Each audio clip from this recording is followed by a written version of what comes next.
ദിനങ്ങൾക്കും എൻ്റെ കോടി പ്രണാമം. അപ്പൊ നമ്മള് ഇടയ്ക്കിടയ്ക്ക് ഇങ്ങനെ ലീവൊക്കെ ഇടുന്നത് കൊണ്ട് എല്ലാവരും ഒന്ന് ശ്രദ്ധിച്ചേക്കണം. ഈ ഭൗതിക ലോകത്തിലായതുകൊണ്ട് ചില കമ്മിറ്റി വരുമ്പോഴും ഇവിടെ മീറ്റിങ്ങുകൾ വരുന്നു. പിന്നെ ക്ഷേത്രത്തിൽ കുറച്ച് കാര്യങ്ങൾ ഉണ്ടാകുമ്പോൾ അവിടേക്ക് ഓടേണ്ടി വരുന്നു. അപ്പൊ അതുകൊണ്ടുള്ള ഒരു ബുദ്ധിമുട്ടുകളാണ്. ക്ഷമിക്കണം. അപ്പോ നമ്മൾ സംസാരിച്ചു കൊണ്ടിരുന്നത് ഉത്തമ ഭക്തിയെ കുറിച്ചാണ്. ഉത്തമ ഭക്തിയുടെ 3 കാര്യങ്ങളെ കുറിച്ച് പറഞ്ഞിട്ടുണ്ടായിരുന്നു. അതിനുശേഷം നമ്മൾ ഈ ഭക്തിയുടെ സ്വഭാവ സവിശേഷതകൾ സംസാരിച്ചു. അപ്പൊ എന്താണ് ഈ 3 ഉത്തമ ഭക്തി എന്ന് പറഞ്ഞു കഴിഞ്ഞാൽ,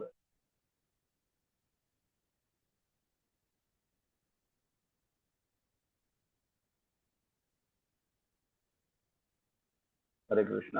ഹരേ കൃഷ്ണ. പ്രഭു, ഇതിനകത്ത് സാധനാ ഭക്തി, ദൈവിക സാധനാ ഭക്തി, രാഗാനുരാഗ സാധനാ ഭക്തി എന്ന് പ്രഭു പറഞ്ഞിട്ടുണ്ട്.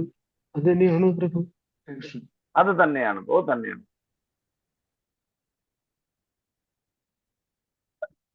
അതായത് ഈ ഉത്തമ ഭക്തി 3 തരത്തിലാണ്. ഒന്ന് സാധനാഭക്തി, ഭാവഭക്തി, പ്രേമഭക്തി. അപ്പൊ ഈ 3 ഭക്തിയും ഇത് 3ഉം ഉത്തമ ഭക്തികൾ തന്നെയാണ്. നമ്മളെല്ലാവരും സാധകന്മാരാണെന്ന് വിചാരിച്ചുകൊണ്ട് നമ്മൾ സാധനാഭക്തി ചെയ്തുകൊണ്ടിരിക്കുകയാണ്. അപ്പോ നമ്മൾ ചെയ്യുന്ന ഉത്തമ ഭക്തി അല്ല എന്ന് ചോദിച്ചു കഴിഞ്ഞാൽ, ഭക്തി തീർച്ചയായിട്ടും ഉത്തമമാണ്. പക്ഷെ നമ്മുടെ മനസ്സിനുള്ളിലുണ്ടാവുന്ന ചില കൽമഷങ്ങൾ കാരണം നമുക്കത് ഫുള്ളായിട്ട് എൻജോയ് ചെയ്യാൻ പറ്റുന്നില്ല, അല്ലെങ്കിൽ ഭക്തി നമുക്ക് പൂർണ്ണമായിട്ടും കിട്ടുന്നില്ല. അത് എന്തുകൊണ്ടാന്ന് വെച്ച് കഴിഞ്ഞാൽ നമ്മളിലുള്ള കുറച്ച് കൽമഷങ്ങൾ ഉള്ളത് കൊണ്ടാണ്. അപ്പോ ഈ സാധനാഭക്തി അത് കഴിഞ്ഞാൽ നമ്മൾ ഭാവഭക്തിയിലേക്ക് വരും. ഭാവഭക്തിയില് അതായത് ഭാവഭക്തിയെ സാധാരണ നമ്മൾ പറയുന്നത് പ്രേമഭക്തിയുടെ അടിസ്ഥാനമാണ്, അല്ലെങ്കിൽ ആദ്യത്തെ ചുവടുവെപ്പാണ് ഭാവഭക്തി. അപ്പോ ഈ 3ഉമാണ് ഇമ്പോർട്ടൻറ്റ്. ഈ 3ഉം നമുക്ക് എന്താണ് പറയുന്നത്, ഇത് ഉത്തമ ഭക്തിയായിട്ടാണ് കൺസിഡർ ചെയ്യുന്നത്. ഇനി ഇങ്ങനെ ഉത്തമ ഭക്തി ചെയ്യുന്നത് കൊണ്ട്, ഇല്ലെങ്കിൽ ഇങ്ങനെ നമ്മൾ ഭക്തി ഉത്തമം, അതായത് ഇത് ഉത്തമ ഭക്തിയാണ്. ഈ 3ഉം, അതായത് സാധന, ഭാവ, പ്രേമ, ഇത് 3ഉം ഉത്തമ ഭക്തിയാണ്. അപ്പൊ ഈ ഭക്തി ചെയ്യുന്നതിന്റെ ഫലമായിട്ട് നമുക്ക് എന്താണ്, അതായത് അതിന്റെ ഗുണങ്ങൾ, ഈ ഭക്തിയുടെ ഗുണങ്ങൾ എന്തെല്ലാമാണെന്ന് നമ്മൾ സംസാരിച്ചു. ഈ ഭക്തിയുടെ ഗുണങ്ങളാണ് ഒന്നാമത്തത് എന്താണ്?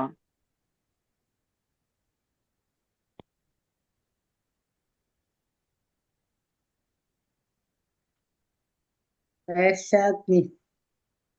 Very good, very good. ക്ലേശാഗ്നി. എല്ലാവരോടും എല്ലാ ക്ലേശങ്ങളെയും ഭക്തി ഇല്ലാതാക്കുന്നു. Very good, very good. Hare Krishna. ഞാൻ എല്ലാവരോടും കൂടി ചെറിയൊരു റിക്വസ്റ്റ് ആണ്. എന്താന്ന് വെച്ച് കഴിഞ്ഞാല്, നമ്മുടെ ക്ലാസ് എനിക്ക് നമ്മളെല്ലാവരും സംസാരിച്ചു കൊണ്ടിരിക്കുന്ന ഒരു ക്ലാസ് ആക്കാനാണ് താല്പര്യം. ഞാൻ മാത്രം, അതായത് ഇത് ഭക്തിരസാമൃത സിന്ധു ആയതുകൊണ്ട് നമുക്ക് ഞാൻ ചോദ്യങ്ങൾ ചോദിക്കുന്നത് നിങ്ങൾക്ക് മനസ്സിലാവണം. അത് മനസ്സിലായി കഴിഞ്ഞാൽ നമുക്ക് എല്ലാവർക്കും ഒരേ ഫിസിൽ പോയിക്കൊണ്ടിരിക്കാം. ഒരു ഇന്ററാക്റ്റീവ് സെഷൻ ആവുമ്പോൾ മറ്റ് ക്ലാസ്സുകളെ മാതിരി നമുക്കൊരു ബോറടിക്കാൻ പാടില്ല വെച്ചിട്ടാണ്. കാരണം ഈ സബ്ജക്ട് മാറ്റർ അങ്ങനെയുള്ളതാണ്. ഇത് ബോറടിപ്പിക്കും നമ്മളാണ്. പക്ഷെ നമുക്കൊരിക്കലും ബോറടിക്കാൻ പാടില്ല. കാരണം നമ്മൾ ചെയ്യുന്നത് ഭക്തിയാണ്. അപ്പൊ ഭക്തി ചെയ്യുന്ന സമയത്ത് ഒരിക്കലും നമുക്ക് ബോറ് അടിക്കാൻ പാടില്ല. അപ്പൊ എല്ലാവരും ഒന്ന്, ഡ്രൈ സബ്ജക്റ്റ് ആയതുകൊണ്ട് ഉറങ്ങാൻ നമ്മൾ സാധാരണയൊക്കെ ഞങ്ങളുടെയൊക്കെ അനുഭവത്തില് നമ്മൾ രാവിലെ മംഗളാരതിക്ക് എണീറ്റ് കഴിഞ്ഞിട്ട് പിന്നെ ഈ ചാൻഡിങ് ചെയ്തിട്ട് പിന്നെ ഭാഗവതം ക്ലാസ് കേൾക്കുമ്പോൾ പാതിയുള്ളവർ ഉറങ്ങിപ്പോകും.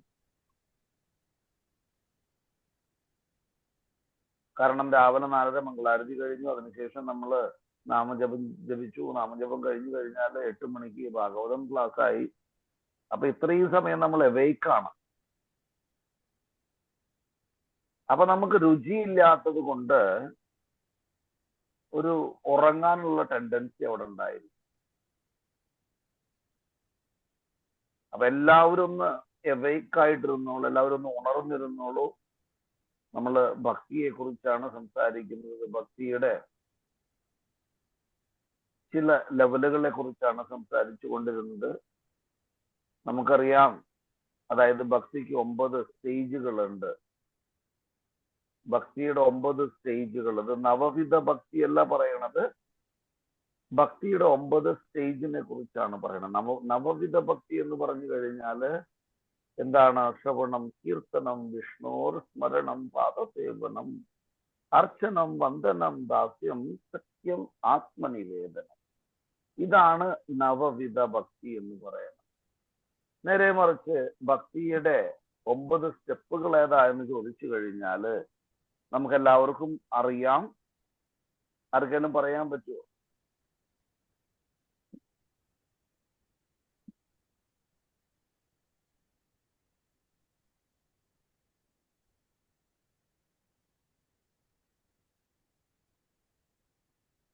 ഓക്കെ. ആദോ ശ്രദ്ധ, തതോ സാധു, സംഘോദപചനക്രിയ, തതോ അനർത്ഥ നിർവൃതി സ്യാത്, തതോ നിഷ്ഠ രുചി തഥാ അതാസക്തി തതോ ഭാവ, തതോ പ്രേമാഭിദുംസതി, സാധകാനാം അയം പ്രേംനാം പ്രാദുർഭാവേ ഭവേത് ക്രമഃ. അപ്പൊ ഇത് എന്താ പറയണമെന്ന് വെച്ച് കഴിഞ്ഞാല് ഭക്തി ആരംഭിക്കുന്നത് തന്നെ ശ്രദ്ധയിൽ നിന്നാണ്, വിശ്വാസത്തിൽ നിന്നാണ്. ആദൗ ശ്രദ്ധ, തദു സാധു, സംഘോദപചനക്രിയ. അപ്പൊ ആദ്യം ശ്രദ്ധ, രണ്ടാമത്തത് സാധുസംഘം, മൂന്നാമത്തത് ഭജനക്രിയ, നാലാമത്തത് എന്താണ്? ആദൗ ശ്രദ്ധ, തദു സാധു, സംഘോദപചനക്രിയ, തദോ അനർത്ഥ നിർവൃത്തി സ്യാത്. അടുത്തത് എന്താണ്? അനർത്ഥ നിവൃത്തിയാണ്. അപ്പോ ആദ്യം എന്തുണ്ടാകുന്നു? നമുക്ക് ഭഗവാന്റെ തിരുനാമത്തിൽ പൂർണ്ണമായിട്ടുള്ള വിശ്വാസം ഉണ്ടാകുന്നു. ആദൗ ശ്രദ്ധ. ശ്രദ്ധ എന്ന് പറഞ്ഞു കഴിഞ്ഞാൽ വിശ്വാസം എന്നാണ് അർത്ഥം.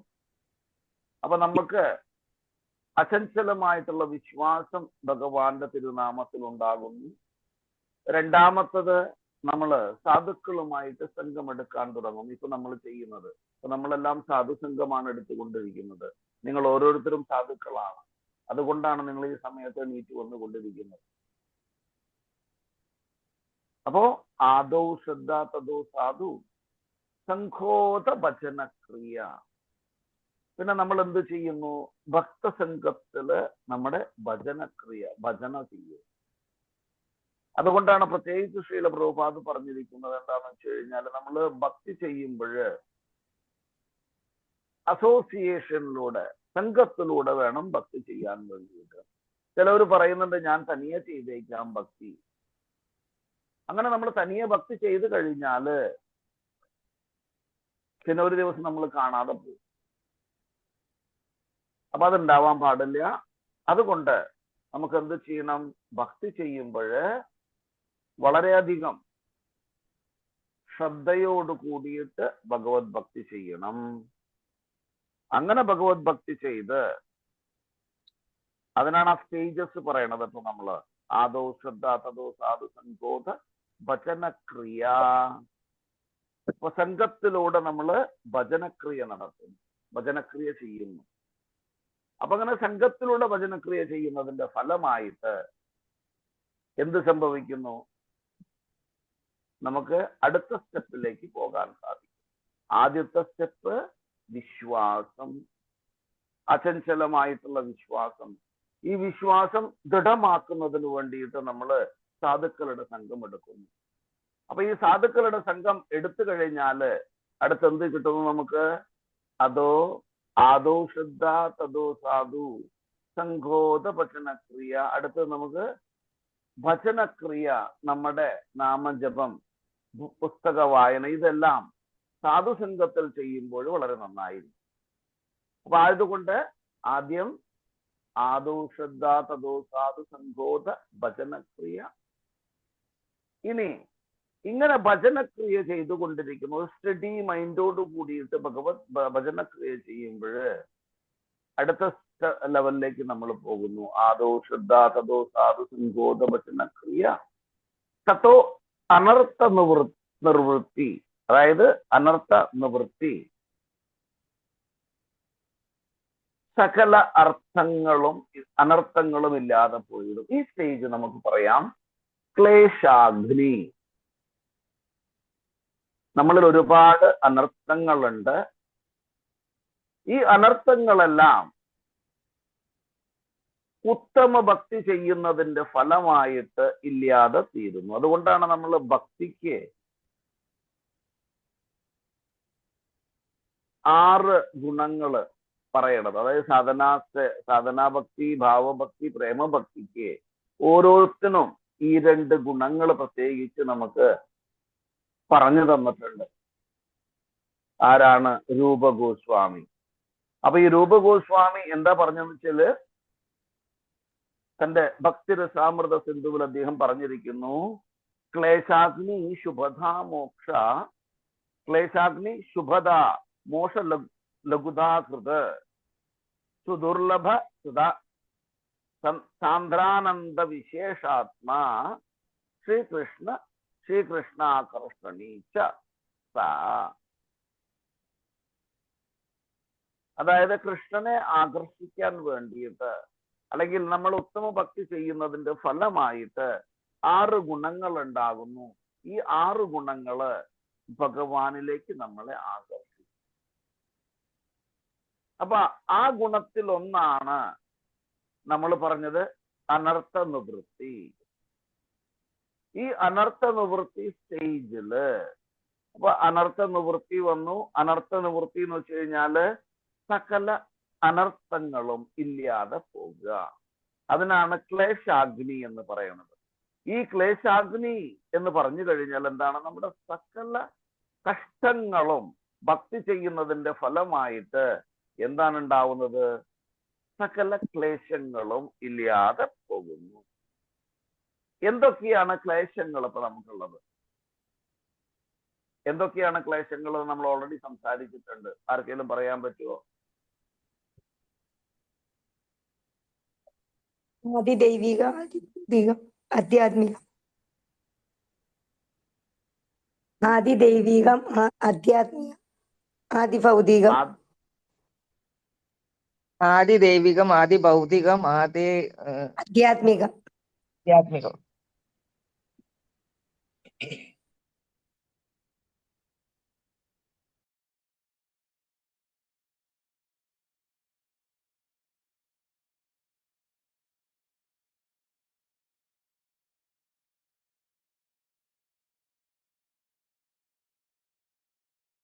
ഹരേ കൃഷ്ണ പ്രഭു. കേൾക്കുന്നില്ല പ്രഭു? മൈക്ക് ഓഫ് ആണല്ലോ.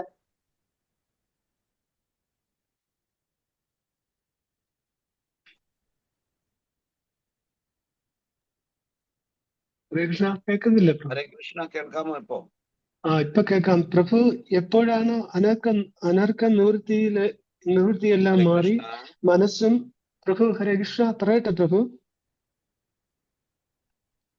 ഹരേ കൃഷ്ണ പറയട്ടെ. ഹരേ കൃഷ്ണ കേൾക്കാമോ? കേൾക്കുന്നുണ്ട് പ്രഭു. പ്രഭു ചോദിച്ചതിന് എപ്പോഴാണോ അനർക്ക നിവൃത്തിയെല്ലാം മാറി മനസ്സും ഹൃദയവും ശുദ്ധമായി നിഷ്ഠ, രുചി, ആസക്തിയിലേക്ക്.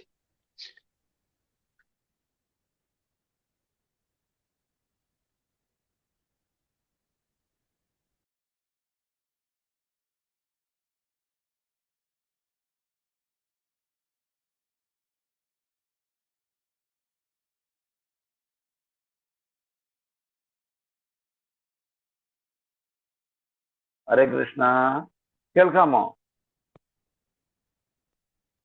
കേൾക്കാം പ്രഭു, കേൾക്കാം. ഓക്കെ. അപ്പൊ നമ്മൾ പറഞ്ഞത്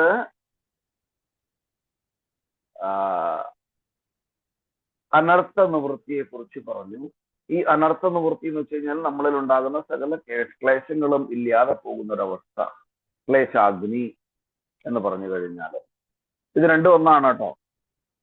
സകല ക്ലേശങ്ങളും ഇല്ലാതെ പോകുന്നു. അപ്പൊ എന്തൊക്കെയാണ് ഈ ക്ലേശങ്ങൾ നമ്മളിലുള്ളത്? നമ്മളിൽ 5 തരത്തിലുള്ള ക്ലേശങ്ങളുണ്ട്. ഒന്ന് അവിദ്യ, നമ്മുടെ അറിവില്ലായ്മ. ഇതൊരു ക്ലേശാഗ്നി, അതായത് ക്ലേശാഗ്നിയാണ്, അറിവില്ലായ്മ. അടുത്തത് എന്താണ്?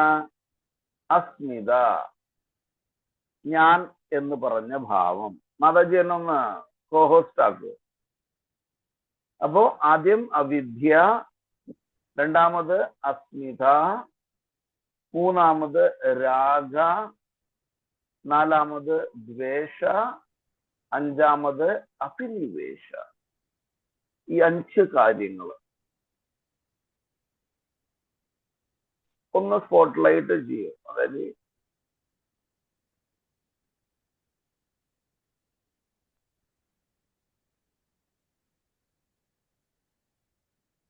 ഗോവിന്ദരാജ പ്രഭുവിനെ കോഹോസ്റ്റ് ആക്കാൻ.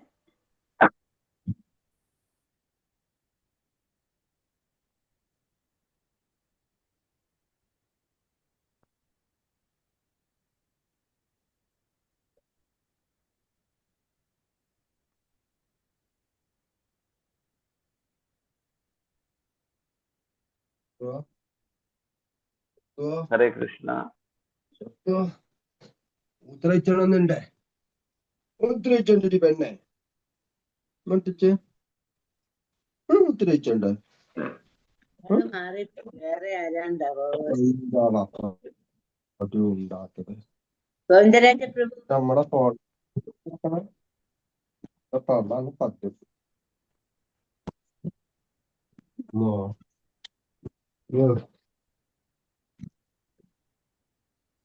ഹരേ കൃഷ്ണ. അപ്പോ ഈ ക്ലേശാഗ്നി എന്ന് വെച്ച് കഴിഞ്ഞാൽ സകല ക്ലേശങ്ങളും ഇല്ലാതെ തീർന്നിട്ട് നമ്മള് അടുത്ത ലെവലിലേക്ക് പോകും. ക്ലേശാഗ്നി ആദ്യം. അപ്പൊ ഈ ക്ലേശാഗ്നിയിൽ 5 സ്റ്റേജുകളുണ്ട്. അത് 5 കാര്യങ്ങൾ അടങ്ങിയതാണ് ക്ലേശാഗ്നി എന്ന് പറയുന്നത്. ഒന്ന് അവിദ്യ. നമ്മുടെ ക്ലേശങ്ങൾ ഉണ്ടാവാൻ കാരണം എന്താണ്? നമ്മുടെ അറിവില്ലായ്മയാണ്. നമ്മുടെ അറിവില്ലായ്മ എന്നത് എന്താണ്? ജീവരെ സ്വരൂപോയ് കൃഷ്ണരെ നിത്യത.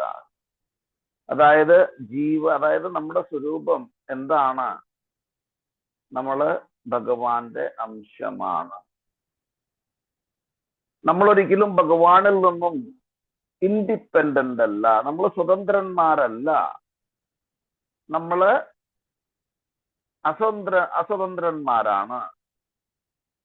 പക്ഷേ നമ്മൾ ഭക്തി ചെയ്യുന്നതിന്റെ ഫലമായിട്ട് നമ്മളിപ്പോ നമ്മളിൽ ഉണ്ടാവുന്ന ഒരു സ്പെഷ്യൽ പ്രശ്നം എന്താന്ന് വെച്ച് കഴിഞ്ഞാൽ അഹങ്കാരം, ഈഗോ. അതാണ് അസ്മിത എന്ന് പറയണത്, ഈഗോയിസം, അസ്മിത. അപ്പൊ ആദ്യം എന്താണ്? അവിദ്യ, അറിവില്ലായ്മ. രണ്ടാമത്തത് ഈഗോയിസം, ഞാൻ, എൻ്റെ എന്നുള്ള ചിന്ത. ഇതെല്ലാം ഇല്ലാതെയാവുന്നു നമ്മൾ ഉത്തമ ഭക്തി ചെയ്യുന്നതിന്റെ ഫലമായിട്ട്. ഇനി അടുത്തത് എന്താണ്? അടുത്തത് രാഗ. മറ്റു വസ്തുക്കളോടുള്ള രാഗം നമ്മളിൽ ഇല്ലാതെയാകും.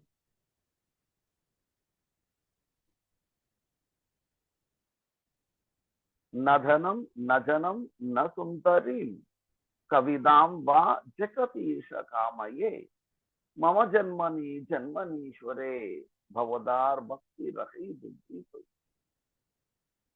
അതായത് എന്തുണ്ടാകുന്നു? നജനം നധനം ന സുന്ദരീം. ഇതിനോടൊന്നും നമുക്ക് ഒരു എന്തുണ്ടാവില്ല? അറ്റാച്ച്മെന്റ് ഉണ്ടാവില്ല. അത് വീണ്ടും ചൈതന്യ മഹാപ്രഭു തന്റെ ശിഷ്യാഷ്ടകത്തിൽ നമുക്ക് പറഞ്ഞു മനസ്സിലാക്കി. ന അനുരാഗ. ഏതാണ് ആ ശ്ലോകം എന്ന് ആർക്കെങ്കിലും പറയാൻ പറ്റുമോ?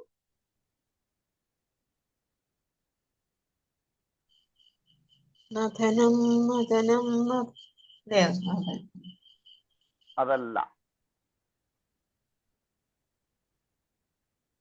ന ജനം ന ധനം ന സുന്ദരീം കവിതാം വാചകീശ്വരേ.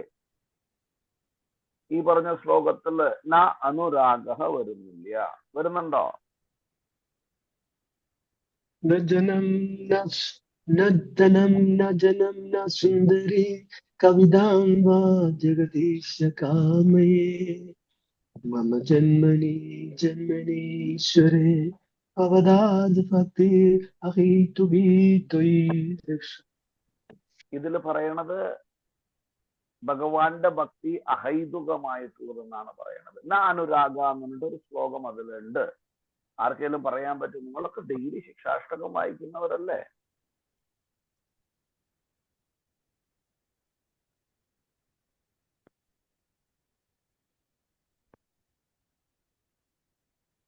കിട്ടിയോ?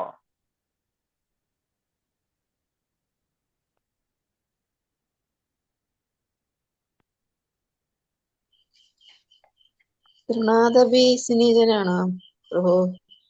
ചൊല്ലി നോക്കൂ, ശ്ലോകം ചൊല്ലി നോക്കൂ, ശ്ലോകം ചൊല്ലു. തൃണാദപിസുനീതേന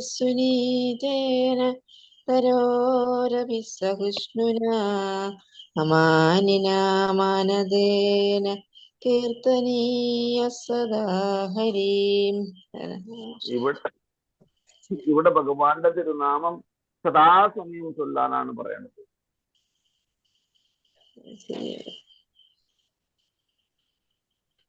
ന അനുരാഗ കിട്ടിയില്ല. നമ്മുടെ കൂട്ടത്തില് 51 പേരുണ്ട് കേട്ടോ. ആരെങ്കിലും ഒരാൾക്ക് പറയാം.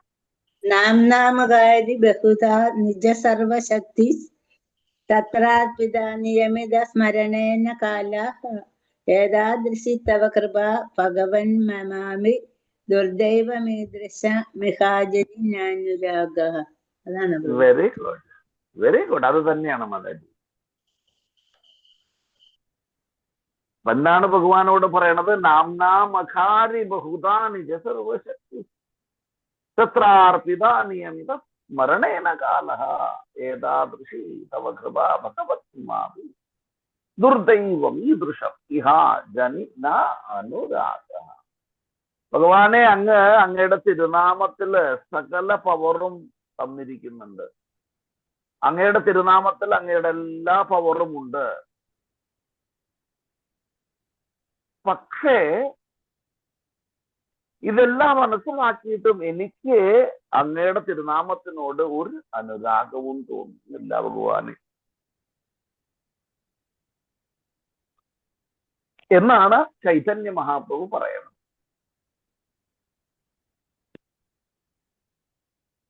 ഒന്ന് ആലോചിച്ചു നോക്കൂ. ഭഗവാന്റെ മുഴുവൻ പവറും ഭഗവാന്റെ തിരുനാമത്തിലുണ്ട്. അപ്പൊ നമ്മള് കൃഷ്ണ, അതായത് ഹരേ കൃഷ്ണ കൃഷ്ണ കൃഷ്ണ ഹരേ ഹരേ, ഹരേ രാമ രാമ രാമ ഹരേ ഹരേ. നമ്മൾ ഭഗവാന്റെ തിരുനാമം ചൊല്ലുന്ന മാത്രയില് ഭഗവാൻ അവിടെ പ്രസന്റ് ആണെന്ന്. നമ്മുടെ മുമ്പിൽ വന്നിട്ട് ഭഗവാൻ ഇങ്ങനെ നിൽക്കുകയാണ്. എന്താണ് ജീവാത്മ ചെയ്യാൻ പോകുന്നത്? എന്റെ തിരുനാമം ചൊല്ലിക്കൊണ്ട് എന്റെ ധാമത്തിലേക്ക് വരാനാണ്, അതോ എന്റെ മായാശക്തിയില് അടിമപ്പെട്ട് വീണ്ടും ജന്മമെടുക്കാനാണോ? ഈ ഒരു വെയിറ്റിംഗ് ടൈം ഉണ്ട് ഭഗവാൻ അവിടെ. പക്ഷെ അദ്ദേഹം മനസ്സിലാക്കി കഴിഞ്ഞാലല്ല, ഇതല്ല എന്റെ ഭക്തന്മാരുടെ ആഗ്രഹം. എന്താണ് എന്റെ ഭക്തന്മാരുടെ ആഗ്രഹം? എന്നെ സേവിക്കുക എന്നുള്ളത് മാത്രമാണ്. മായാദേവിയുമായിട്ട് യാതൊരു കണക്ഷനും അവർക്കില്ല. അപ്പോ ഞാൻ അവരെ പ്രൊട്ടക്ട് ചെയ്യണം. ആ സമയത്ത് ഞാൻ അവരുടെ സകല ക്ലേശങ്ങളെയും ഇല്ലാതെയാക്കിയിട്ട് ഞാൻ അവരെ ഭക്തിയിലേക്ക് കൂടുതൽ അടുപ്പിക്കണം. ഇതാണ് ഭക്തിയുടെ ഒരു സ്വഭാവം. ഇനി അടുത്തത് ഇത് പറഞ്ഞു നമ്മൾ അല്ലെ. ഇനി അടുത്തത് എന്താണ്? അടുത്ത സ്റ്റേജ് എന്താണ്? അടുത്ത സ്വഭാവം എന്താണ്?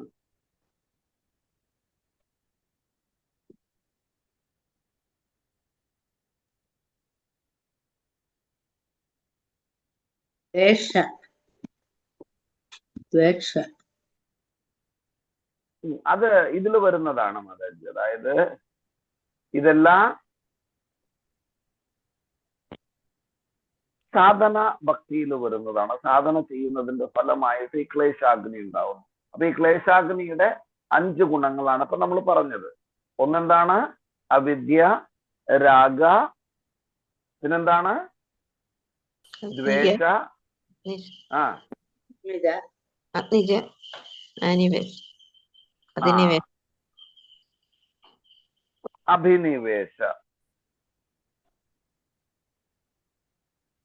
എന്താ അഭിനിവേശം എന്ന് വെച്ച് കഴിഞ്ഞാല്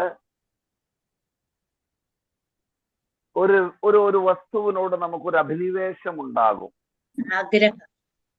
ആഗ്രഹം. എനിക്കത് വേണം എന്നുള്ളൊരു ചിന്ത ഉണ്ടാവും, അല്ലെങ്കിൽ അത് കിട്ടാൻ വേണ്ടിയിട്ട് എന്തും ചെയ്യാന്നുള്ളൊരു സ്വഭാവം. അത് നമ്മുടെ നാട്ടിൽ കാണുന്നുണ്ടല്ലോ. അഭിനിവേശം ഉണ്ടാകും. എന്താണെന്ന് പറയാ, മരണത്തെ ഭയക്കുക, പിന്നെ ഒന്നിനെ മാത്രം പിടിച്ചുകൊണ്ടിരിക്കുക, ഇതെല്ലാം അഭിനിവേശത്തിൽ പെടുന്നതാണ്. അപ്പോ ഈ ഭക്തി ചെയ്യുന്നതിന്റെ ഫലമായിട്ട് ഈ 5 കാര്യങ്ങള്, ഈ ക്ലേശം, അതായത് 5 ക്ലേശങ്ങളുണ്ട്. ഈ 5 ക്ലേശങ്ങളും നമ്മളിൽ നിന്നും ഇല്ലാതെയായിട്ട് നമ്മൾ അടുത്ത സ്റ്റേജിലേക്ക് പോകും. ഭാവഭക്തി, ഇത് സാധന ഭക്തിയിലാണ് കേട്ടോ ഈ 2 കാര്യങ്ങൾ പറയണത്. ഒന്ന് ക്ലേശാഗ്നിയും, 2 ശുഭധ എന്ന് പറയും. ശുഭം, ശുഭം നമ്മൾ കണ്ടില്ലേ, സിനിമയിലൊക്കെ കണ്ടു കഴിഞ്ഞാൽ അവസാനം എഴുതിയിരിക്കും ശുഭം എന്ന്. അതായത് ഓസ്പിഷ്യസ്നെസ്.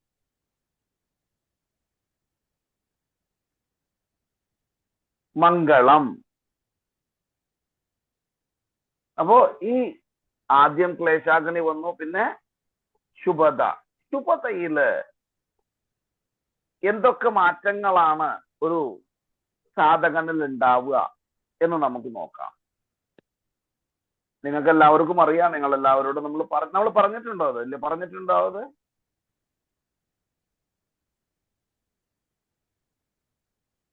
പ്രഭു നേരത്തെ പറഞ്ഞെന്ന് തോന്നുന്നു. അതായത് എപ്പോഴാണ് അനർക്ക നിവൃത്തിയെല്ലാം മാറി മനസ്സും ഹൃദയവും ശുദ്ധിയായി നിഷ്ഠ, രുചി, ആസക്തിയിലേക്ക് നയിക്കുന്നത്.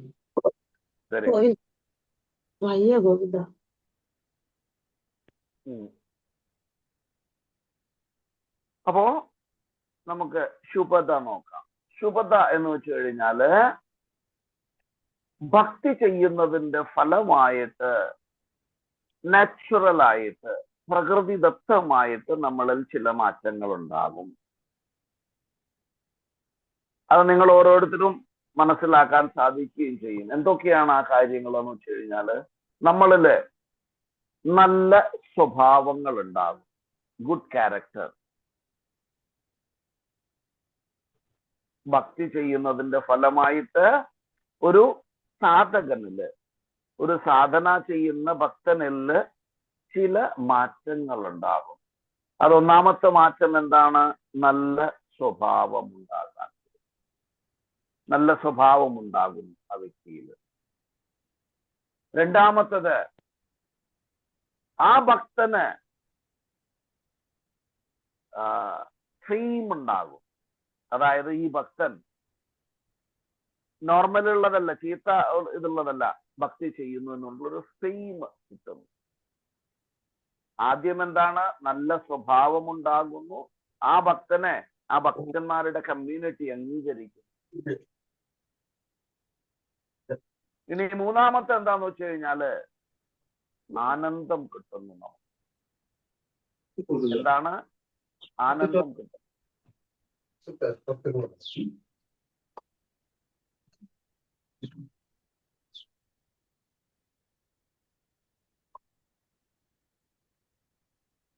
ഹരേ കൃഷ്ണ.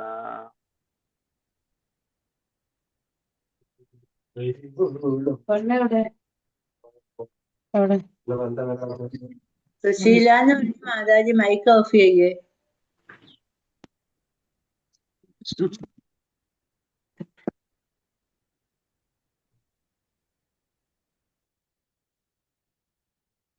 ആരെങ്കിലും എന്നൊമ്മ ഓക്കെ. അത് ഒന്ന് കോ-ഹോസ്റ്റ് ആക്കാൻ ആരും ഇല്ലേ ഇവിടെ? എവിടെ നമ്മുടെ പ്രഭു, ആദികർത്ത പ്രഭു ഇല്ലേ? ഗോവിന്ദരാജ ഓക്കെ പ്രഭു വ്യാഖ്യാനേ ഒക്കത്തുള്ളൂ പ്രഭു. Okay okay okay.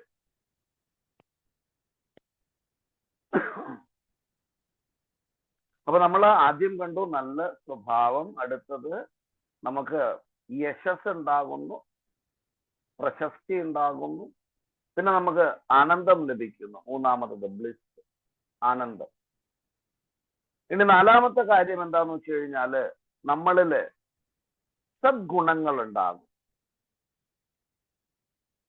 നമ്മൾ ഭഗവത്ഗീതയില് 12-ാമത്തെ അധ്യായത്തില് 13, 14 ശ്ലോകം ആർക്കെങ്കിലും കോട്ട് ചെയ്യാൻ പറ്റുമോ?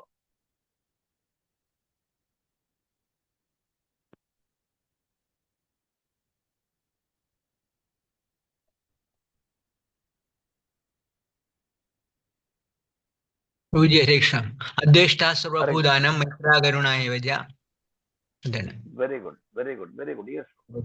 അപ്പോ ഭക്തി ചെയ്യുന്നതിന്റെ ഫലമായിട്ട് ഭക്തന്മാരില് ഈ ഗുണ നമ്മളിൽ ഉണ്ടാകുന്നു. നമ്മൾ ഇൻവൈബ് ചെയ്യുന്നു സ്ലോലി. അദ്വേഷ്ട സർവഭൂതാനാം മൈത്രാകരുണ ഏവ ച നിർമ്മമോ നിരഹങ്കാരഃ സമദുഃഖ സുഖക്ഷമി.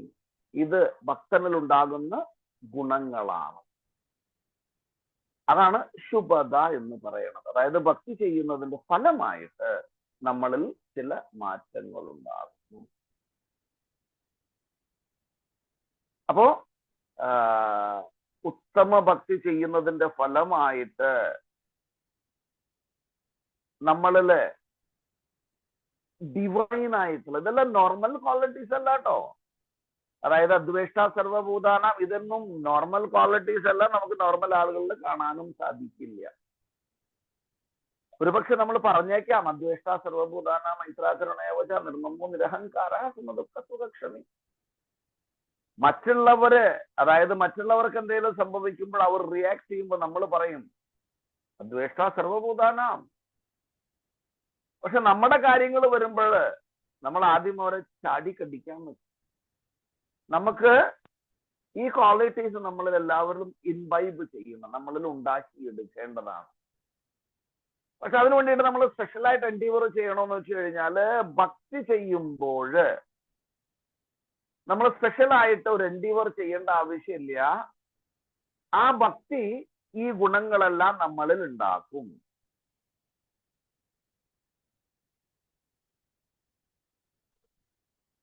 അപ്പോൾ ഈ ഭക്തി ചെയ്യുന്നതിന്റെ ഫലമായിട്ട് സദ്ഗുണങ്ങളിൽ ഓട്ടോമാറ്റിക്കലി നമ്മളിൽ ഉണ്ടാകും. ഇത് നമുക്ക് നമ്മുടെ ഓരോരോ ഭക്തന്മാരുടെയും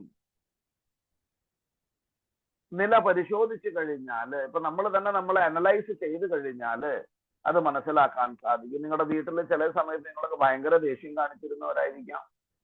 അല്ലെങ്കിൽ എന്തെങ്കിലും കറി ഉണ്ടാക്കി കഴിഞ്ഞാൽ ഈ കറി ഇങ്ങനെയല്ല ഇങ്ങനെയാണ് പറഞ്ഞിട്ട് ചിലപ്പോൾ ഭർത്താക്കന്മാര് വഴക്കുണ്ടാക്കിയിരിക്കാം. ആ ഭർത്താക്കന്മാരും ആ ഭാര്യമാരും ആ മാതാജിമാരും ആ പ്രഭുക്കളെല്ലാം ഇപ്പോ പതുക്കെ ചേഞ്ചസിൽ ആണിരിക്കുന്നത്. അവർക്ക് ചേഞ്ചസ് ഉണ്ടായിട്ടുണ്ട്. അത് എപ്പോഴാണ്? ഉത്തമ ഭക്തി ചെയ്യുമ്പോൾ. ചുമ്മാ നമ്മൾ എന്ത് ചെയ്ത, അതായത് ചുമ്മാ നമ്മളിങ്ങനെ മാല ഇതാക്കി കഴിഞ്ഞാൽ ഉണ്ടാവില്ല. ചുമ്മാ മാല തിരിച്ചു കഴിഞ്ഞാൽ അത് ഉണ്ടാവില്ല. വിത്ത് റാപ്റ്റ് അറ്റൻഷൻ, വളരെയധികം ശ്രദ്ധയോട് കൂടിയിട്ട് ഭഗവാന്റെ തിരുനാമം ചൊല്ലുന്നതിന്റെ ഫലമായിട്ട്, അതായത് സാധന പെർഫെക്റ്റ് ആയിട്ട് ചെയ്യുന്നതിന്റെ ഫലമായിട്ട് നമ്മളിൽ ചില ഗുണങ്ങൾ ഉടലെടുക്കും. അതായത് സദ്ഗുണങ്ങൾ നമ്മളിൽ ഉണ്ടാകും. ഈ സദ്ഗുണങ്ങളാണ് അദ്വേഷ്ട സർവഭൂതാന മൈത്രാകരുണ ഏവ ച നിർമ്മമോ നിരഹങ്കാരഃ സമദുഃഖ സുഖക്ഷമി.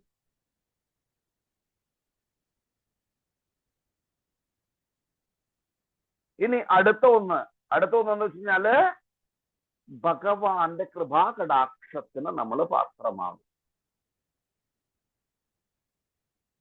ഭഗവാന്റെ കൃപാകടാക്ഷത്തിന് നമ്മൾ പാത്രം. ഇതെല്ലാം രണ്ടാമത്തെ, അതായത് സാധനാ ഭക്തിയില് ആദ്യം ക്ലേശങ്ങളെല്ലാം ഇല്ലാതെയായി പോകും. ക്ലേശങ്ങൾ ഇല്ലാതെയായി പോയി കഴിഞ്ഞാലാണ് ഈ ഗുണങ്ങൾ നമ്മളിൽ വരുള്ളൂ. അതായത് എക്സാമ്പിൾ പറയുകയാണെന്ന് വെച്ചാൽ, ഒരു നല്ല മഴ പെയ്തു കഴിഞ്ഞാല് എന്ത് വെള്ളമാണ് വരുന്നത്? നമുക്ക് കിട്ടുന്നത് കലങ്ങളുള്ള വെള്ളമായിരിക്കും. പക്ഷെ ആ മഴ കുറച്ചും കൂടി നന്നായിട്ട് പെയ്തുകൊണ്ടിരുന്നു കഴിഞ്ഞാൽ, ഏകദേശം 1.5 മണിക്കൂർ അല്ലെങ്കിൽ 2 മണിക്കൂർ ആ മഴ അങ്ങനെ കണ്ടിന്യൂസ് ആയിട്ട് പെയ്യുകയാണെങ്കിൽ പിന്നെ നമ്മുടെ വീടിന്റെ മുറ്റത്തൊക്കെ നമുക്ക് തെളിഞ്ഞ വെള്ളം കാണാൻ സാധിക്കും. അതേമാതിരിയാണ് ഇനീഷ്യൽ സ്റ്റേജിൽ ആദ്യം നമ്മൾ ഭക്തി ചെയ്യുമ്പോൾ ഒരുപാട് അനർത്ഥങ്ങൾ ഉണ്ടായിരിക്കും.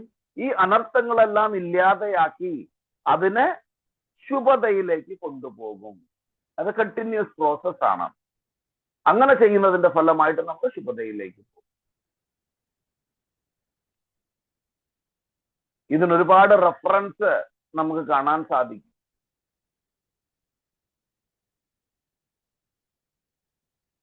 ഒരുപാട് കാര്യങ്ങൾ ഭക്തന്മാരുടെ ജീവിതത്തിൽ നമുക്ക് ആരുടെ ജീവിതത്തിലാണ് പറയാൻ പറ്റും? പ്രത്യേകിച്ച് പറയാൻ സാധിക്കുന്നത് മൃഗാരി എന്ന് പറഞ്ഞ ഭക്തന്റെ ജീവിതത്തിലാണ്.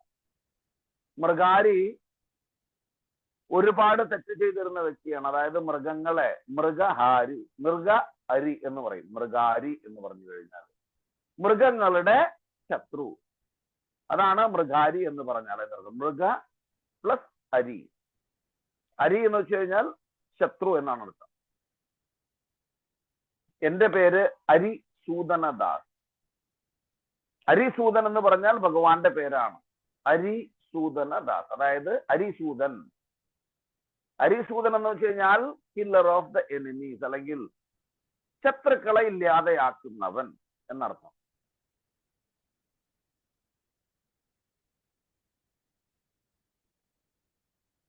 അപ്പോ നമ്മള് ഉത്തമ ഭക്തി ചെയ്യുന്നതിന്റെ ഫലമായിട്ട് സകല ശത്രുക്കളും നമ്മളിൽ നിന്ന് ഇല്ലാതെയായിത്തീരുന്നു. ആ ശത്രുക്കളെ എല്ലാം ഭഗവാൻ തന്നെ ഹനിച്ച് നമ്മളെ ഉത്തമന്മാരാക്കി തീർക്കും.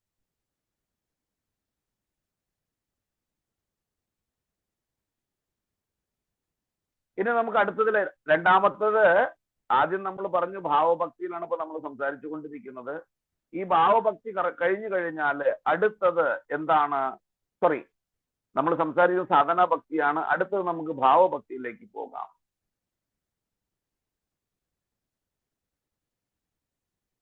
ഈ സാധനാ ഭക്തി നമുക്ക് ഇപ്പൊ പറഞ്ഞ കാര്യങ്ങൾ, ഈ ക്ലേശാഗ്നി ഉണ്ടല്ലോ, ഈ ക്ലേശാഗ്നിയെ നമുക്ക് എന്ത് ചെയ്യാൻ സാധിക്കും? ക്ലേശാഗ്നിയെ നമുക്ക് ശിക്ഷാഷ്ടകത്തിലെ ഫസ്റ്റ് ശ്ലോകമായിട്ട് കണക്ട് ചെയ്യാൻ സാധിക്കും. എന്താണ് ആ ശ്ലോകം പറയണത്? ചേതോ ദർപ്പണമാർജനം ഭവമഹാദാവാഗ്നി നിർവാപണം ക്ഷയ കൈരവചന്ദ്രികാ വിതരണം വിദ്യാവധൂ ജീവനം ആനന്ദാംബുനിവർദ്ധനം. നമുക്ക് ബ്ലിസ് ഉണ്ടാക്കി തരും. ആനന്ദാംബുനിവർദ്ധനം പ്രതിപദം പൂർണ്ണാമൃതാസ്വാദനം സർവാത്മസ്നപനം പരം വിജയത് ശ്രീകൃഷ്ണ കീർത്തനം. അപ്പൊ നമുക്ക് ബ്ലിസ് നാമം ജപിക്കുന്നതിന്റെ ഫലമായിട്ട് നമുക്ക് ബ്ലിസ് ഉണ്ടാവുന്നു, ശുഭത. അപ്പൊ ക്ലേശാഗ്നി ഏതാണ്? ചേതോദർപ്പണമാർജനം ഭവമഹാധാവാഗ്നി നിർവാപണം കൈവചന്ദ്രികാ വിതരണം വിദ്യാവതോ ജീവനം. ഇത് ക്ലേശാഗ്നി പോർഷനും. അടുത്തത് ആനന്ദാംബുതിവർദ്ധനം പ്രതിപദം പൂർണ്ണാമൃതാസ്വാദനം സർവാത്മസ്തപനം പരം വിജയതയ ശ്രീകൃഷ്ണ കീർത്തനം. രണ്ടാമത്തത് ശുഭതയുമാണ്. ആനന്ദം തരുന്നു നമുക്ക്, ബ്ലിസ്, നല്ല ഗുണങ്ങൾ നമ്മളിൽ ഉണ്ടാക്കുന്നു.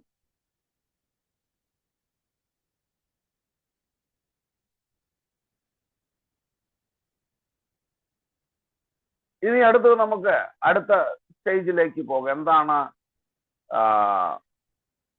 ഭാവഭക്തിയിൽ ഇതിനെ കുറിച്ച് പറയണത്? ആർക്കെല്ലാം അറിയാം ഭാവഭക്തിയിൽ എന്തൊക്കെയാണ് പറഞ്ഞിട്ടുള്ളത്? നമ്മള്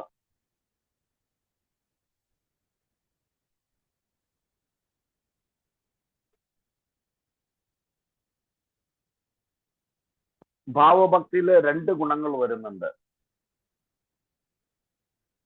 എന്താണെന്നറിയോ? ഭാവഭക്തിയാണോ പ്രഭു പ്രേമഭക്തിയിലേക്ക് നയിക്കുന്നത്? ഒരു ജഡഭരതന്റെ ഉദാഹരണം പറഞ്ഞിട്ടുണ്ട്. യെസ് പ്രഭു, യെസ് പ്രഭു.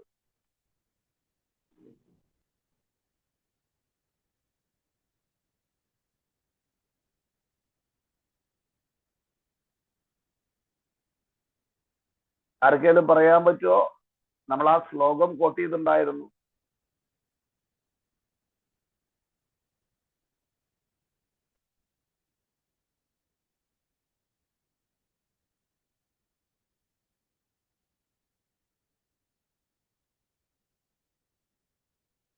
ആർക്കും ഓർമ്മയില്ലാന്ന് തോന്നുന്നത് സമയമായത് കൊണ്ടാണോ? ക്ലേശാഗ്നി ശുഭദാ മോക്ഷ ലഘുതാകൃത്. രണ്ടാമത്തത് എന്താണ്? അതായത് ഭാവഭക്തിയിൽ വരുന്നത് മോക്ഷം തുച്ഛമായി തീരുന്നു. മോക്ഷ ലഘുതാകൃത്, മോക്ഷം തുച്ഛമായി തീരുന്നു. പിന്നെ സുതുർലഭം, വെരി റയർ. രണ്ട് കാര്യങ്ങളാണ് അവിടെ വരുന്നത് ഭാവഭക്തിയിൽ. ഒന്നെന്താണ്? മോക്ഷ ലഘുതാകൃത്. രണ്ടാമത്തത് സുദുർലഭ എന്ന് പറയും. വളരെ റയർ ആയിട്ട് അച്ചീവ് ചെയ്യാൻ സാധിക്കുന്നത്. നിങ്ങൾക്ക് മനസ്സിലാവുമെന്ന് പ്രതീക്ഷിക്കുന്നു കേട്ടോ. മനസ്സിലാവുന്നുണ്ടല്ലോ അല്ലെ?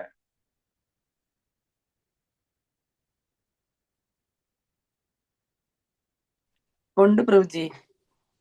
ആ അല്ല, ഇത് നമ്മള് കുറച്ച് ബുദ്ധിമുട്ടുള്ള പോർഷനാണ്. അതുകൊണ്ടാണ് വീണ്ടും വീണ്ടും പറയണത്. ഒരു ക്ലാസ് കൂടി ആയി കഴിഞ്ഞാൽ നമുക്ക് ഈ ഈസ്റ്റേൺ സെക്ഷൻ, ഇത് ഒരു സെക്ഷൻ അങ്ങോട്ട് അവസാനിപ്പിക്കാം. പൂർവരാഗ എന്ന് പറയുന്നത് നമുക്ക് അവസാനിപ്പിക്കാം.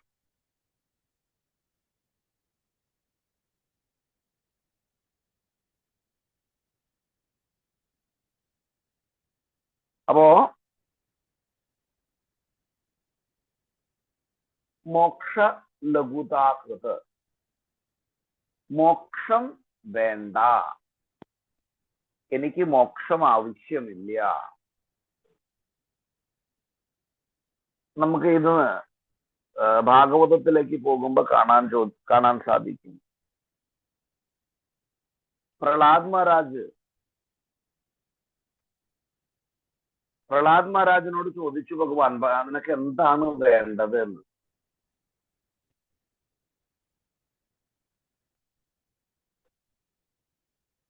എന്താണ് നിനക്ക് ഞാൻ മോക്ഷം തരട്ടെ എന്ന് ചോദിച്ചു. അപ്പൊ മോക്ഷം തരട്ടെ എന്ന് ചോദിച്ചപ്പോഴ്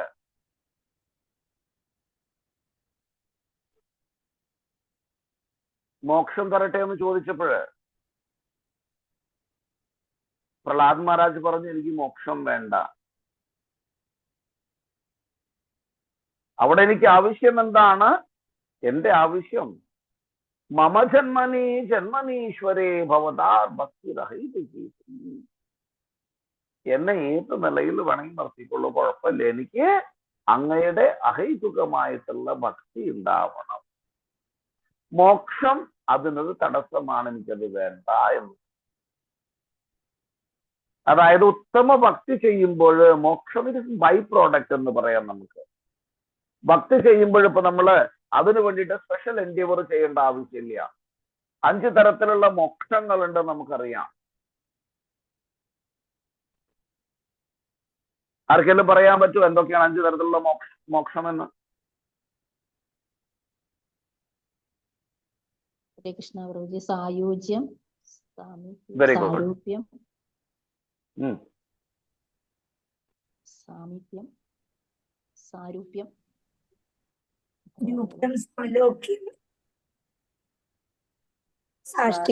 സാലോക്യം, സാഷ്ടി.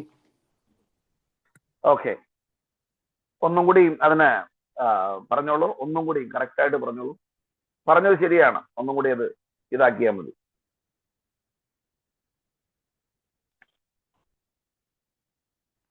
സായുജ്യം, സാരൂപ്യം, സാലോക്യം,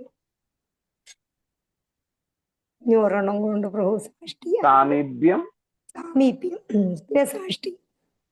പിന്നെ സാഷ്ടി. Very good, very good, very good. അപ്പൊ ഈ 5 മോക്ഷങ്ങള് ഇതിനൊരു ഭക്തൻ തനിയെ എന്ത് ചെയ്യേണ്ട ആവശ്യമില്ല, എൻഡിവർ ചെയ്യേണ്ട ആവശ്യമില്ല, ഓട്ടോമാറ്റിക്കലി വരുന്നതാണ്. അപ്പോ മോക്ഷം എന്താകുന്നു? മോക്ഷം ഇൻസിഗ്നിഫിക്കന്റ് ആവും. മോക്ഷം എന്ന് വെച്ച് കഴിഞ്ഞാൽ ഒന്നും അല്ലാത്തൊരവസ്ഥ, തുച്ഛമായിട്ടുള്ളൊരവസ്ഥ. ലഘുതാകൃത് എന്ന് പറയുന്നത് മോക്ഷ ലഘുതാകൃത്.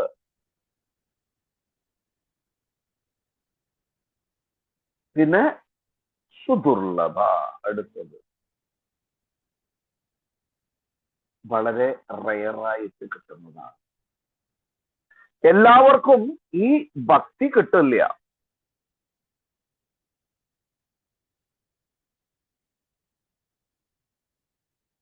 എല്ലാവർക്കും ഈ ഉത്തമ ഭക്തി കിട്ടാൻ ഇച്ചിരി ബുദ്ധിമുട്ടുള്ള ഒരു കാര്യമാണ്.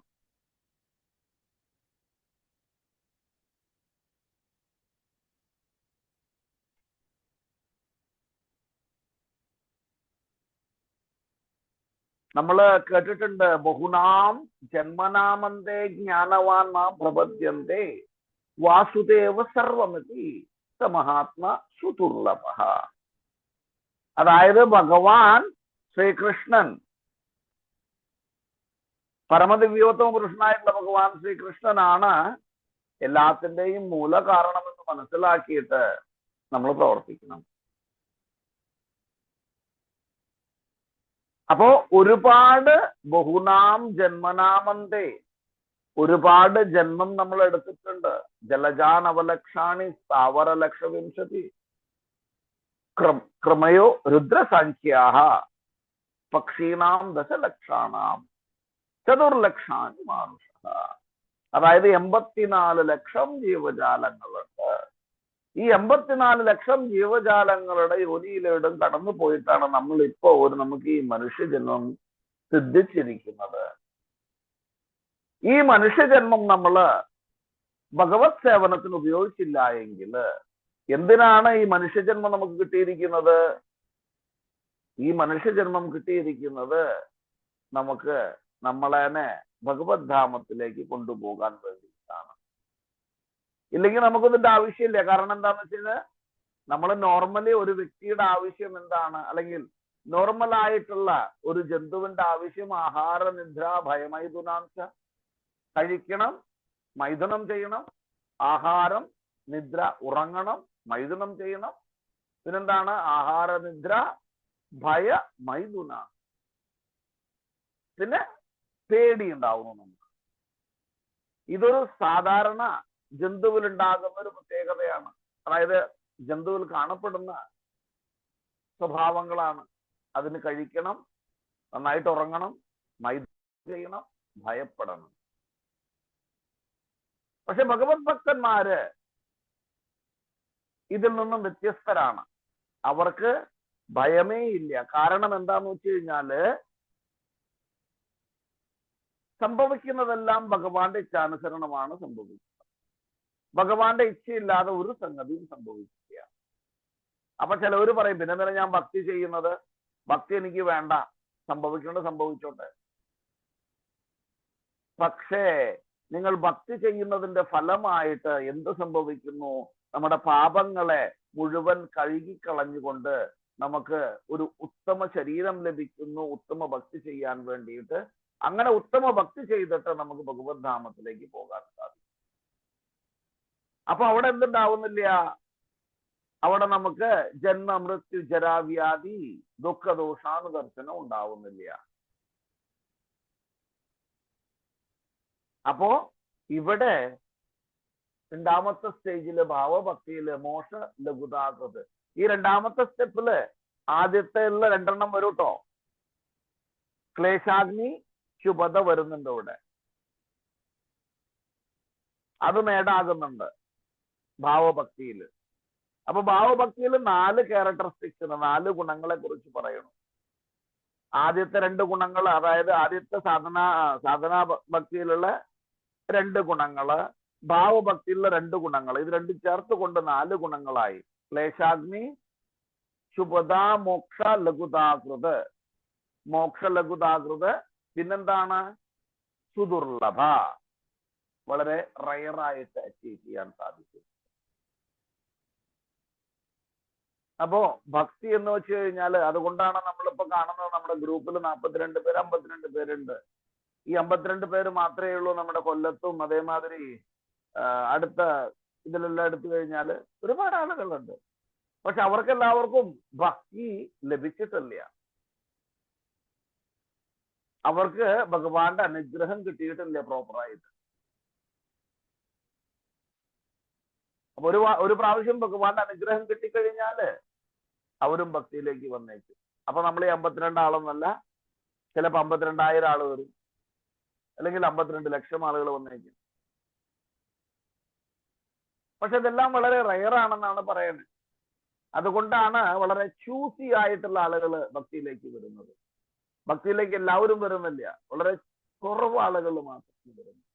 ആ ആളുകളിലുള്ള, അതായത് വരുന്ന ആളുകളിൽ ഒരുപാട് ജമ്മായിട്ടാണ് അവർ വരുന്നത് ഭക്തിയിലേക്ക്. അതായത് ഭക്തി ചെയ്ത് ചെയ്ത് ചെയ്ത് അവർ ജമ്മായി ഒരു രത്നമായി തീരും ഭഗവാന്റെ അനുഗ്രഹത്തിൽ. അപ്പൊ ഇത്രയും ഈ ഭാവഭക്തിയും ഭാവഭക്തി അതേമാതിരി സാധനാഭക്തി, ഇതിനെ കുറിച്ച് നിങ്ങൾക്ക് മനസ്സിലായോ? ഇനി ഒരെണ്ണം മാത്രമേ ഉള്ളൂ, പ്രേമഭക്തി മാത്രമേ ഞാൻ എടുക്കേണ്ട ആവശ്യമുള്ളൂ. അത് കഴിഞ്ഞാൽ നമുക്ക് ഈ സെക്ഷൻ അങ്ങോട്ട് കഴിഞ്ഞു. ഇത്രയും മനസ്സിലായത് നമുക്ക് ചെറിയൊരു ക്യൂസ് ഒക്കെ വയ്ക്കണം. ഇത്രയും മനസ്സിലായോ?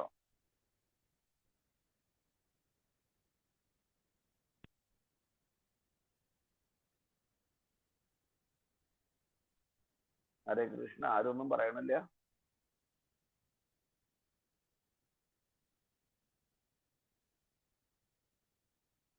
കുറൂരമ്മേ ഇവിടെ ഉണ്ടോ? മനസ്സിലായി പ്രഭു, മനസ്സിലായി. Okay okay okay. എന്തെങ്കിലും സംശയം ഇപ്പൊ നമ്മൾ പറഞ്ഞതിലുണ്ടോ ആർക്കെങ്കിലും?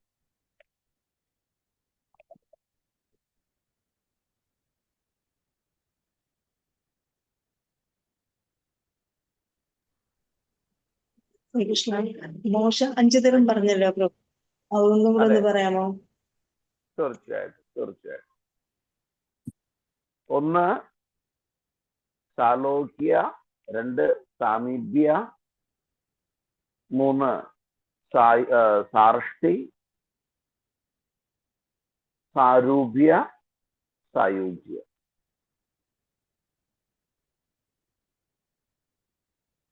മനസ്സിലായോ മാതാജി? ഹരേ കൃഷ്ണ, മനസ്സിലായി.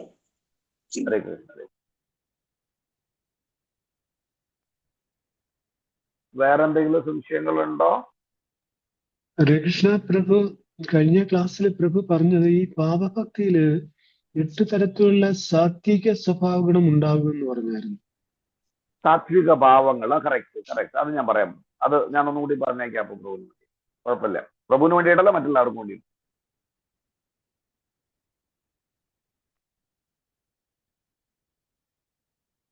ഇപ്പൊ നമ്മുടെ സമയം ഏകദേശം കഴിഞ്ഞ്, എനിക്കത് ഓർമ്മ ഉണ്ടായിരുന്നില്ല കേട്ടോ പ്രഭു, സോറി. ഞാൻ അടുത്ത ക്ലാസ്സിൽ പറഞ്ഞേക്കാം.